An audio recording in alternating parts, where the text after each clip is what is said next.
Okay, dito muna tayo sa lokal na mga kandidato ngayon na pag-uusapan natin tong Caloocan City na itong si Dale Along Malapitan.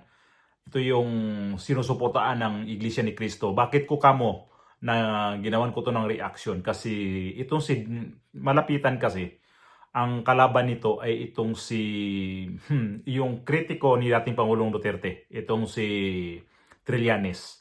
At alam naman natin, pagka suportado ka o endorse ka ng Iglesia ni Cristo, ay malaking bagay yun sa kahit sinong kandidato, kahit sino pang kandidato na medyo mahina-hina ka dito sa bandang mga survey-survey o sa mga suporta, pero pag na-endorse ka sa suportahan ka ng Iglesia ni Cristo, ay malaking bagay yun. Kasi bihira pag sinuportaan ka ng INC, bihira sila na ikaw yung, halimbawa, ikaw yung kandidato suportaan nila, bihira sila ganyan. Kasi pag once na ikaw ang kanilang suportaan, ang ibig sabihin yan ay may tiwala yung mga INC sa kanilang susuportaan. Hindi yan basta-basta magtiwala sa mga taong na may mga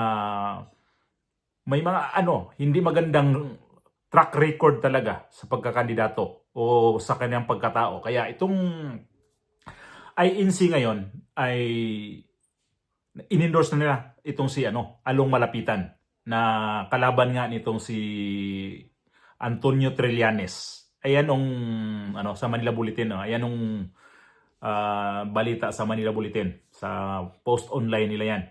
Kaya ito si Trillanes. Mayroon kasi ito siyang isang supporter, pero hindi siya supporter na nakatira sa Caloocan. Bali, sinusuportaan lang to niya kasi itong si Trillanes kasi, kapartido kasi to ni Isko Moreno at saka itong si Vico Soto. To siya Aksyon Demokratiko. Kaya itong ito yung may vlogger na taga Maynila. Di ko na pangalanan kasi maano lang to siya, masisikat lang to siya, kumandidato rin to ng senador. Pero tagilid to sa kanyang kandidatura, hindi to siya mananalo. Kaya nainis din ko sa tao na to kasi dati to siya, Maki Duterte din to. Pero nung bandang huli na, puro na rin ito bibig nito, tinitira niya mga Duterte.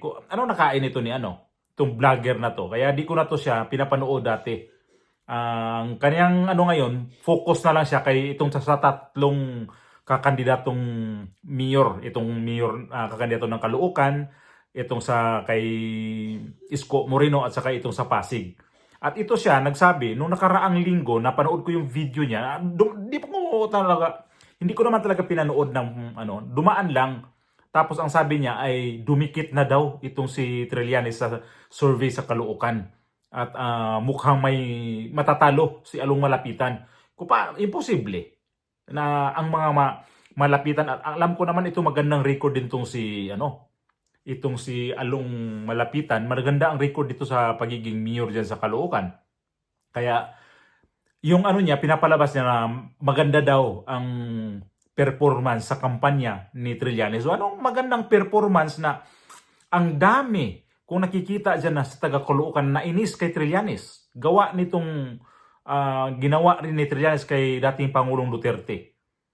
Siya yan yung sa nagre-report sa ICC. Siya yan. Sila yan ni Lima. Kaya kung napanood nyo yung hearing dati doon sa Senado na halos paluin ng microphone nito ni dating Pangulong Duterte to si Trillanes kasi inaasar niya yung matanda Napakabastos kasi nito talaga. At ito na ngayon ang kanyang karma. Binalikan na siya ng karma. At ang INC hindi siya sinusuportaan. Kasi sabi ko nga, itong INC kasi hindi to sila pwedeng susuporta sa mga kandidato may mga bad record, mga bad influence sa mga... Siyempre, religious group yan At dito ako hanga sa itong INC kasi pagka once magsabi na suportaan nila yung kandidato na yan, vote, yan sila black voting yan sila.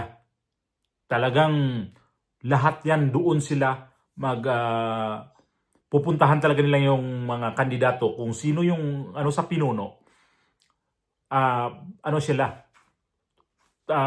Buo ang suporta nila sa kandidato na kanilang susuportaan.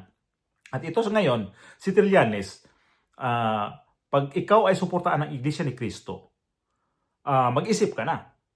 Kasi ito religious group yan. Malaking religious group sa Pilipinas. Buong mundo to, mayroon to silang mga mayroon silang mga miyembro sa buong mundo. Kaya mag-isip ka na, bakit ako, halimbawa lang Trillanes, ako to, bakit ako di ko niya suportaan ng INC? Kasi mayroong iba diyan, pagka talagang minimithi talaga, talaga nila yan. Gusto talaga nilang masuportaan ng INC kasi nga yan buo ang suporta ng INC sa sino man na kandidato na gusto nilang suportaan. At kahit sino yan, malokal man yan, mga national, nagnanais talaga yan. At talagang hinahangad talaga nila, sana ako suportaan din ako ng INC. Talagang nililigawan yan, yung INC, na sana suportaan din. Kasi naalala ko rin dati itong El Shaddai, ganun din yun, na talagang pupuntahan yan sa mga kandidato. Halos na mga lahat ng kandidato sa mga national, halimbawa, pinupuntahan dati yung El Shaddai. Pero ang El Shaddai kasi ngayon, parang humina yata Hindi, wala na sa bagay. Di naman ako hindi na ako sa nakapanood talaga ng mga ng El Shaddai kasi dati napanood ko yan na malakas talaga ang El Shaddai. Pagka kuha ka ng El Shaddai, malaking bagay yun. Talagang aangat yung mo, ang aangat talaga yung pagkakandidato mo. Kagaya itong INC ngayon, pagka ikaw sinuportaan ng INC, aangat talaga. Kahit sabi ko nga, dito ka sa bandang ibaba, pag nahatak ka ng INC, magandang laban yan. Kasi ang INC maraming miyembro.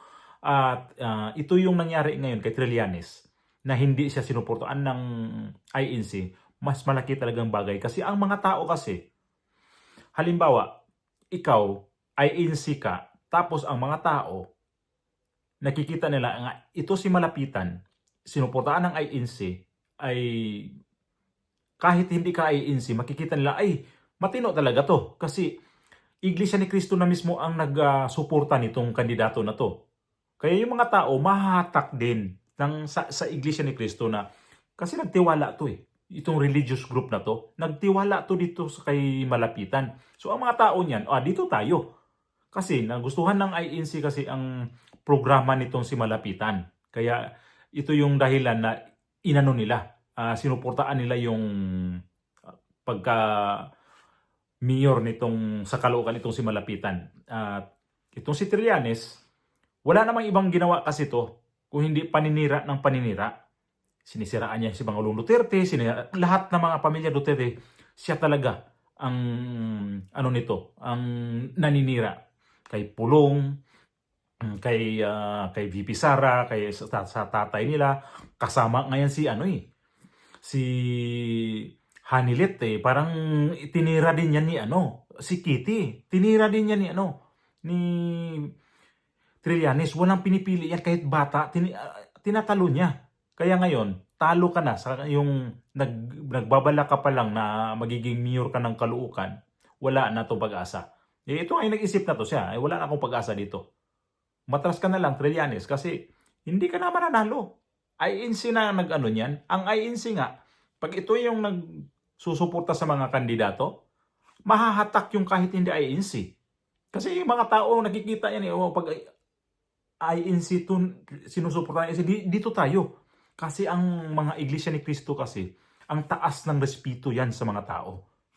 Hindi ako Iglesia ni Cristo. Pero sa respeto, ang taas ng respeto ko sa mga tao na yan kasi tapat kasi. Mayroon silang organization na simbahan, di ba? Wala silang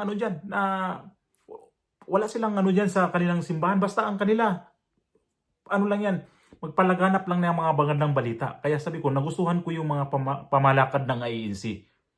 Ayaw nila yung politika na sobrang politika. Nakikita natin yun nakarang mga buwan na sumuporta sila doon sa rally sa Luneta, yung peace rally. Kaya lang nangyari nun? Walang nangyari nun sa peace rally ngayon.